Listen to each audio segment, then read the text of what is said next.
COVID-19 diary, day 15. Eleanor thinks this is amazing. Yeah, she does, but not the cat. The cat's like, what the fuck are you still doing home? When are you leaving? Oh yeah.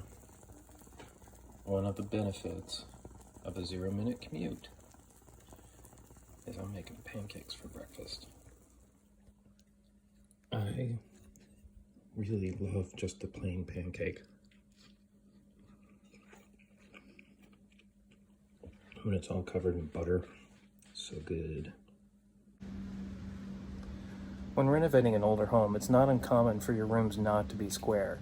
In fact, they can be off by 5 degrees or more. So it's really important that you know what you're doing and you make very careful cuts when you're doing your drywall so you don't end up with a massive gap like that.